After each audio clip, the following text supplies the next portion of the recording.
The wind came down off the bitter roots that October, carrying the first bite of the winter to come, and it found every gap in the walls of the Larkspur stage depot the way it always did, the way it had for 11 years, since Otis Redding, no relation to anyone anybody had heard of, he was fond of saying, though nobody ever laughed, had built the place from green lumber and stubbornness. Inside, the main room smelled of tallow candles, spilled whiskey, and the venison stew that had simmered on the back of the stove since before dawn. A dozen men crowded the long table, freight haulers mostly, with a few cavalry scouts down from Fort Ellis killing time before their orders came through, and the noise of them filled the room the way water fills a low place, finding every corner. Nobody noticed the dog. He came from Deer Lodge, a marshal named Colton Reyes, and he was the kind of man who noticed everything on principle, because the alternative had gotten men he'd ridden with killed. He sat now with his back to the wall, as he always did, and watched the room the way another man might watch weather building on the horizon. He was 34, broad through the shoulders in a way his coat didn't quite disguise, with a scar along his jaw that had come from a knife fight he never discussed, and eyes the pale gray of river ice. He had ridden 2 days through country that didn't forgive mistakes, chasing paper on a man who'd robbed a mining payroll outside Butte, and he was tired in the particular way that made a man stop trusting his own judgment. He ordered stew. The boy who brought it, thin and quick and not more than 14, set it down along with a wedge of cornbread that Colton expected to be the same dry, crumbling stuff that passed for bread at every stage stop between the Missouri and the Pacific. It wasn't. It was moist and faintly sweet, with a crust that had been brushed with something butter, maybe honey, and baked to a color like old gold. He ate it slowly, the way a man eats something he suspects he's imagining, and when he'd finished it, he found himself looking around the room for the person who'd made it, the way he'd look for the source of a gunshot.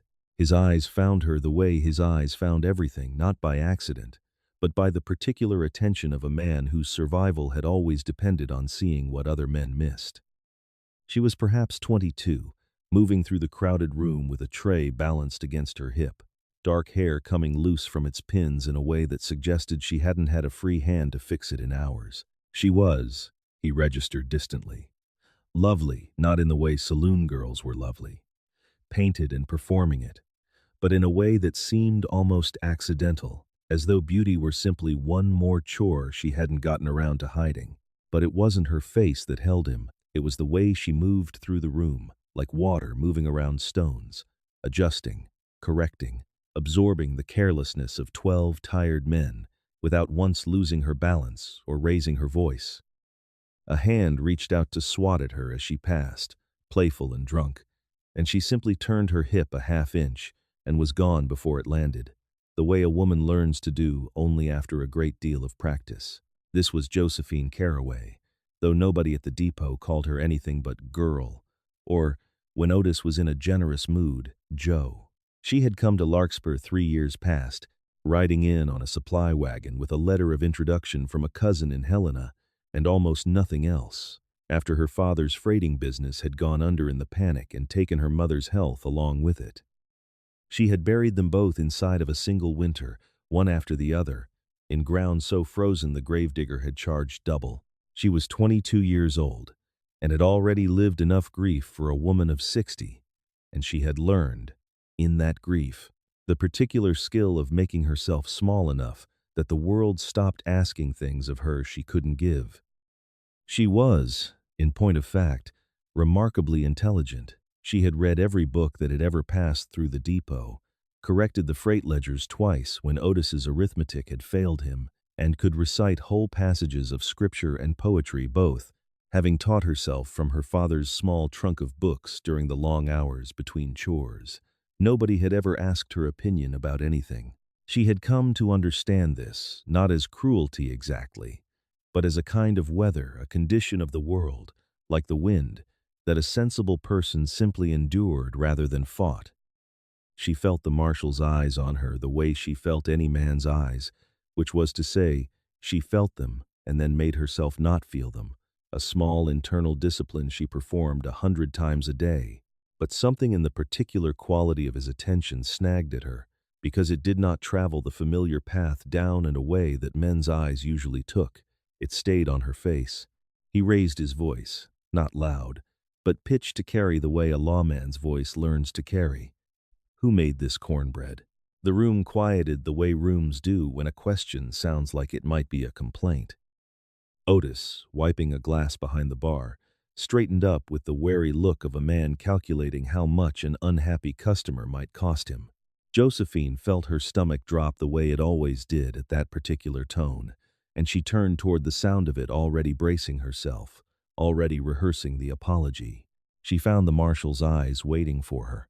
"I did," she said, because there was no version of the truth that didn't include her name in it. He held up what remained of the cornbread, and when he spoke again, his voice had dropped into something quieter, meant only for the room to overhear rather than for the whole depot to hear shouted. "This is the finest thing I've had to eat since I left my mother's table, and that was near 20 years gone." The room went very still. Otis's mouth opened slightly, the way a man's mouth opens when he's recalculating a person's worth in real time. Josephine felt something crack open in her chest, that she didn't have a name for, not pride exactly, and not quite disbelief, but something that lived in the space between those two things, a kind of vertigo, as if she'd been standing so long in one position that being seen had knocked her off balance.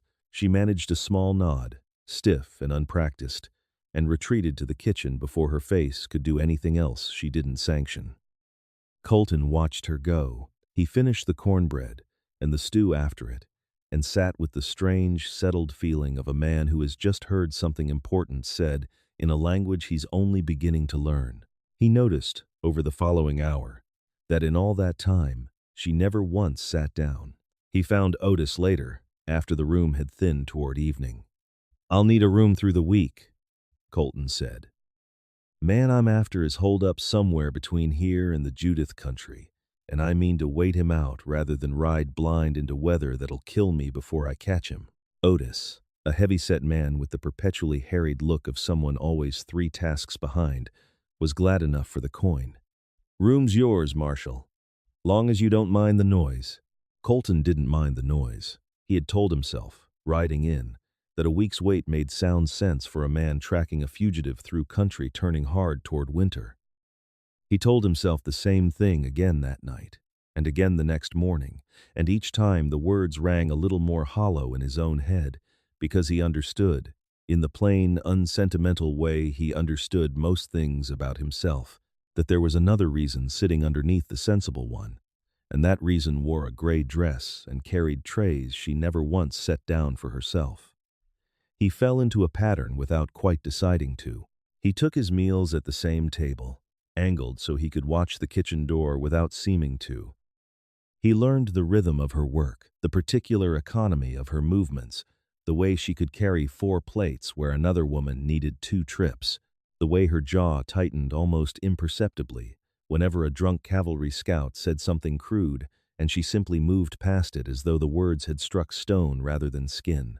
He saw the exhaustion she carried in her shoulders by the end of each night, a weight she seemed to shrug back into her spine each morning before the first customer arrived, as though tiredness were something she had learned to wear rather than feel. He tried words first, because that was the tool most men reached for. "Evening," he'd offer, and she'd give him the same small nod she gave everyone.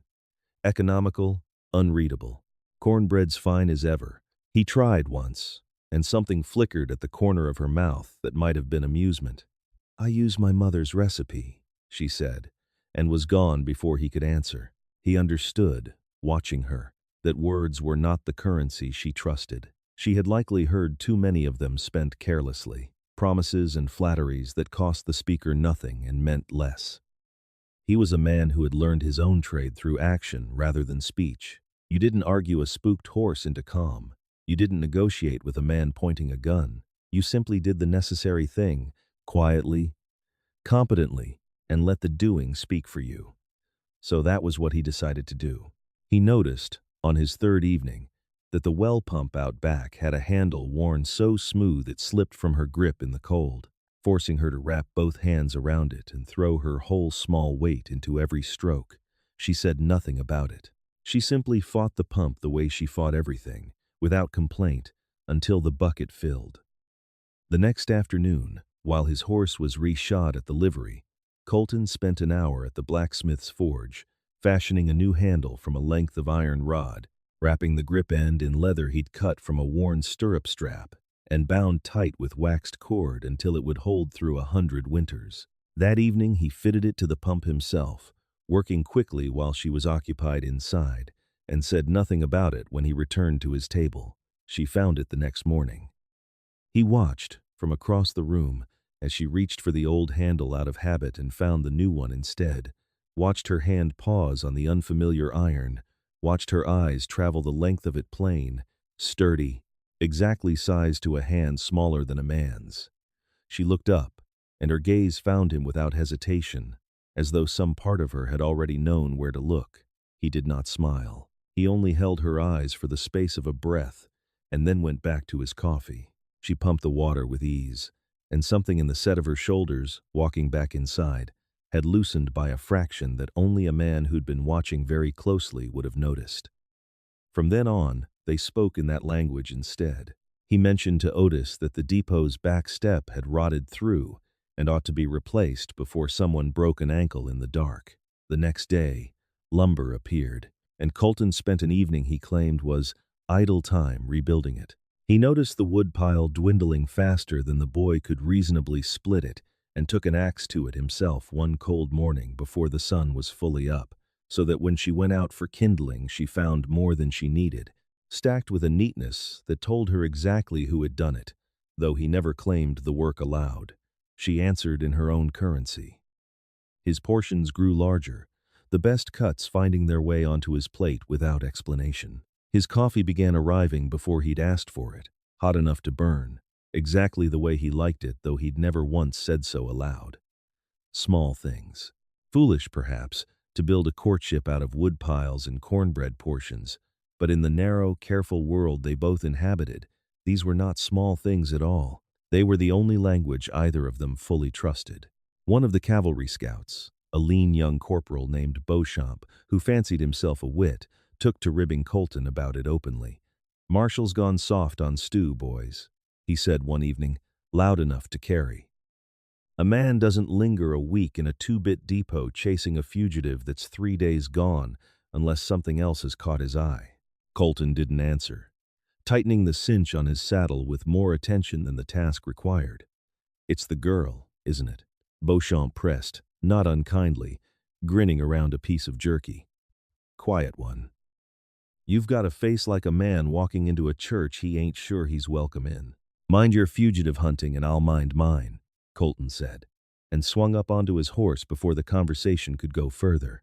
Though the words followed him down the road, same as they had, the foreman's words followed the cowboy in another story, in another county, in 100 variations of the same truth, that a man could ride a long way to convince himself of a lie his own heart had already stopped believing. The trouble came on a night in early November, when an early blizzard had scattered most of the trade and left the depot half empty and hushed. Colton sat near the stove, nursing coffee gone lukewarm, when he heard voices through the half-open kitchen door, Otis's low and businesslike, and Josephine's, so quiet he had to still his own breathing to catch it. "Trade's thin this time of year, girl. You know how it runs." Otis's tone was the flat, unbothered tone of a man discussing inventory rather than a person's livelihood. "I'll be cutting your wage through the winter months. Can't justify the full rate on half the custom." A silence.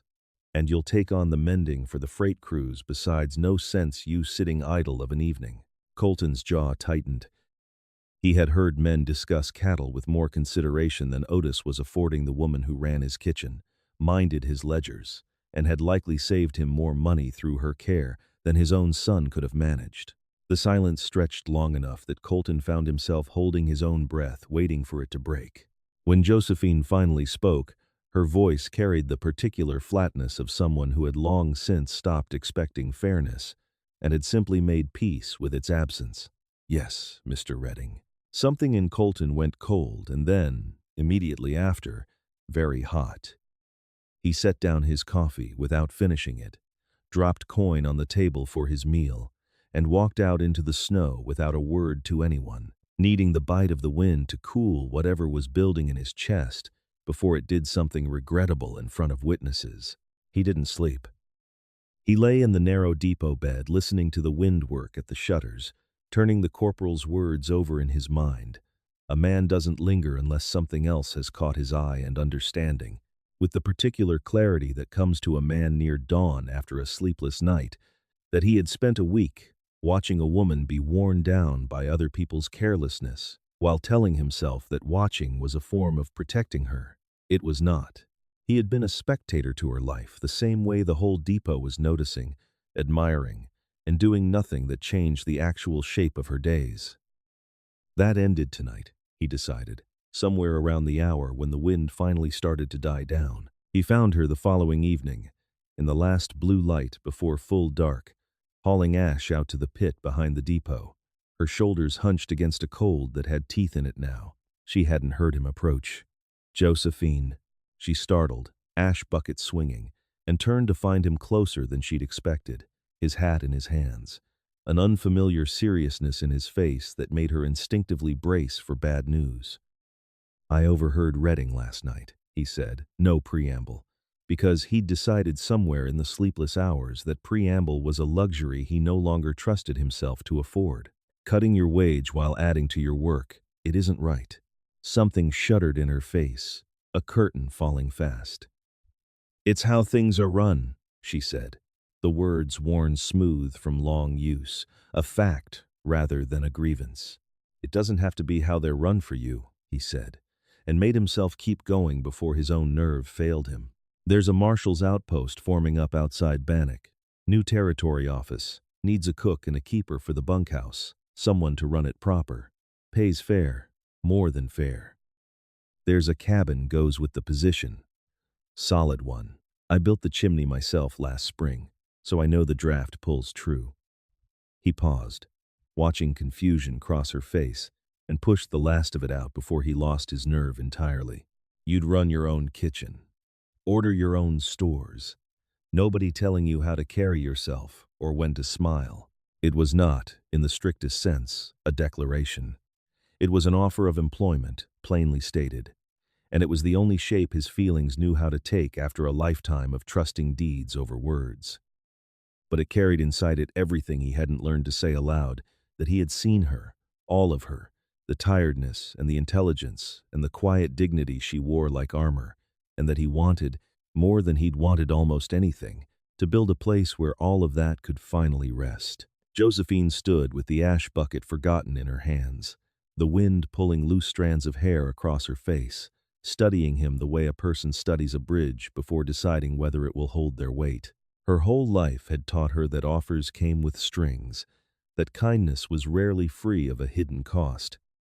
But something in his face held no calculation in it at all, only a kind of plain, unguarded hope that she had not seen directed at her in longer than she could remember. "I have my mother's Bible," she said finally, her voice barely above the wind. "And her recipe book. That's the whole of what I own in this world." It was not a yes. It was an inventory, the sum total of what she carried, offered up as a kind of test, or perhaps simply as the truth she needed him to hold before she could trust the rest of it. "Bring them both," he said, something loosening in his chest. "There's a shelf built right into the kitchen wall, by the stove where it's warm. It'll keep." A tear cut a clean line down her wind-chapped cheek, though her voice, when it came, was steady. "When would I need to be ready?" He felt something in his chest come untethered with relief. "I'll bring the wagon tomorrow, first light." He kept his word. Her belongings filled a single trunk, 2 changes of clothes, her mother's worn Bible, the recipe book with its water-stained pages, and nothing else, because a life lived carefully leaves little behind to carry. When Otis began to protest the loss of his cook, Colton fixed him with a look that had ended more than one dispute without a single word spoken, and Otis found other business to attend to. The ride to Bannock took the better part of the day, the country opening wide and pale under an early snow, mountains standing up along the horizon like something promised. The cabin, when they reached it, was exactly as described, small but sound, chinked tight against the weather, with a fire already laid and a stack of split wood on the porch that told her, without needing to be told, whose hands had cut it. She ran her fingers along the kitchen table's grain, worn smooth by use, though the cabin itself was new, and turned to find the shelf he'd promised, built into the wall beside the stove, exactly where the warmth would keep her mother's recipe book from the damp. She set her small collection of belongings there, with a care that bordered on reverence, understanding, without needing the words for it, that this was the first place in 3 years that had asked nothing of her except to stay. The outpost kitchen became hers in a way the depot never had been. She cooked for a dozen territorial marshals and deputies, men who ate what she made and thanked her plainly, without the casual cruelty of drunk travelers passing through. "Best meal I've had since my mother's table, ma'am," one young deputy told her within her first week, unknowingly echoing the very words that had first cracked open the careful armor she wore, and something in her chest settled a little further each time she heard some version of the sentiment repeated. The tight line between her brows began, slowly, to ease. She still rarely smiled outright, but the deep weariness that had lived permanently in her eyes began, over the winter months, to recede, replaced by something that looked, to anyone paying close attention, like the early stages of peace. She began taking her meals at the same long table as the men she cooked for, rather than eating standing at the stove the way she always had at the depot, and she found herself, without quite deciding to, sitting nearest to Colton each time. Their courtship continued in the only dialect they'd ever properly learned. He came by her cabin in the evenings on the excuse of discussing territory business, and stayed to split kindling or mend a hinge while she worked, the conversation between them growing longer and less careful with each visit. She noticed a tear along the shoulder seam of his coat and took it without asking, returning it 2 days later stitched so fine the repair was nearly invisible. He told her, one evening, about the piece of land he meant to claim someday along the Yellowstone, good water and grass, enough to run cattle proper. She told him, in turn, about her mother, the way she used to hum while she worked dough, some old hymn without quite a tune to it, and how the recipe book was the only inheritance that hadn't been swallowed by debt or grief. One night, listening to 2 young deputies argue good-naturedly over a hand of cards, Colton caught her eye across the room. "Sounds like the depot," he said. "It isn't, though," she answered, a small smile touching the corner of her mouth. "There, it sounded like men waiting for a reason to be unkind. Here, it sounds like men who already trust each other enough to argue." He understood exactly what she meant and said nothing more, because nothing more was needed. Winter thawed into a slow, green spring, the plains around Bannock coming alive with new grass, and the particular restlessness that comes after a hard season finally breaking. Colton had kept his feelings banked all winter, the way a man keeps a fire low overnight. But by spring they burned steady enough that he could no longer pretend otherwise to himself. He found her one evening on the small porch of her cabin, watching the light fail slow and gold over the western ridge, and sat down on the step below her without speaking for a long while. The silence between them no longer uncertain but comfortable, the kind of quiet that had been earned rather than merely endured. "Cabin's sound," he said finally, "but it's built for one." She said nothing, watching the sky. "If I had my own place," he went on, working the words loose, one at a time, "it'd have room enough for more than that." He turned to look up at her, and whatever careful reserve he'd carried all winter finally gave way.